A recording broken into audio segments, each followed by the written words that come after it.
This naturalrefrigerants.com article is being read by an automated voice. ATMO Mac, China to lead the transition to natural refrigerants in electric vehicles, says S&P Global Mobility. By Christina Hayes. Published September 26, 2025. China is set to lead the adoption of natural refrigerants in electric vehicles, EVs, by the end of this decade, according to Matteo Martini, Research and Analysis Associate Director at automotive intelligence company S&P Global Mobility. Speaking at the ATMO Summit 2025, XTU Berlin, Martini highlighted that a forthcoming Chinese regulation setting a GWP limit of 150 for mobile air conditioning, MAC systems in new cars, is likely to accelerate the country's transition to CO2, R744, and propane, R290. China's enforcement of a low GWP refrigerant limit by 2029 is accelerating its shift to natural refrigerants, positioning Chinese automakers ahead of European competitors, he said.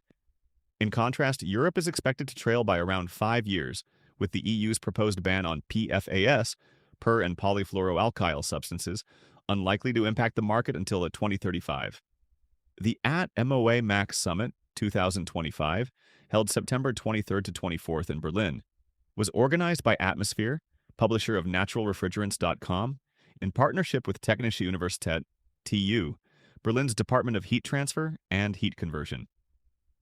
This was Atmosphere's second conference focused solely on MAC and transport refrigeration, following the inaugural summit in 2024. Global Outlook, Martini's analysis covering automotive powertrains and refrigerants through 2037, pointed to natural refrigerants becoming mainstream in light vehicles worldwide.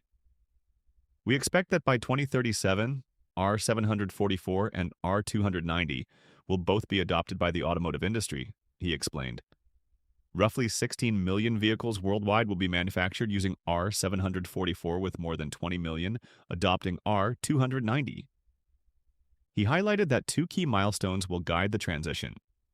In 2029, China's MAC regulation will trigger a sharp decline in the use of the HFC R134A, while most of the gap will be filled by R1234YF, an HFO that is already widely used in EVs today. Adoption of R744 and R290 will rise significantly. In 2034, the EU's zero-emissions vehicle mandate and proposed PFAS restrictions, if approved, will prompt a surge in R744 and R290, cutting into R1234YF's market share. Despite the current cost challenges for natural refrigerant systems compared to R1234YF, Martini noted that economies of scale and broader OEM adoption will bring prices down. Progress in this task is already evident, with Hanon Systems recently announcing it has produced over 1 million CO2 electric compressors for EVs since 2019. He also emphasized that automakers remain reluctant to invest in refrigerant blends, with no promising pure chemical alternatives emerging. China's EV market.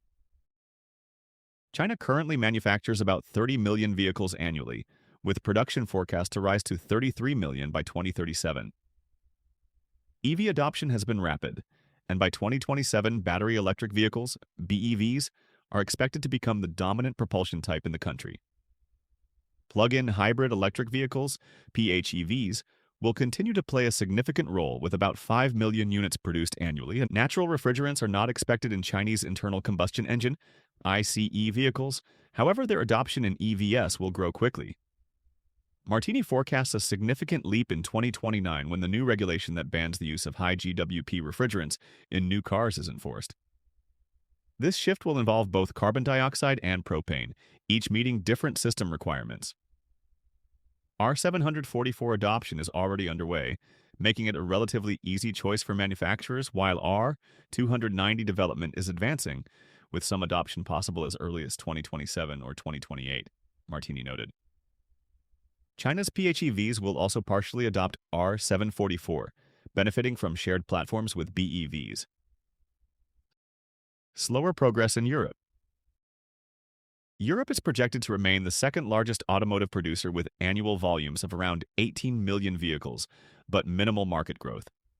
While EV adoption continues, it has slowed due to reduced government incentives, Martini stated, adding that electric vehicles will outpace ICE manufacturing in the region from 2032. The region's real shift to natural refrigerants will not take place until around 2034, as new vehicle platforms align with the zero emissions mandate and PFAS restrictions. We see a faster increase of 744 adoption that is mostly linked with the fact that it's already in production, he said. We think propane will close the gap very quickly and will reach R744 very easily by 2036. In other parts of the world, growth in South Asia, led by India, will drive adoption of natural refrigerants between 2028 and 2032, largely due to commonality with platforms being developed in other regions. In North America, forecasts have been revised downward, with no near-term EV growth and an overall market contraction due to tariffs. Growth is expected to return within 4 years, favoring EVs over ICE vehicles,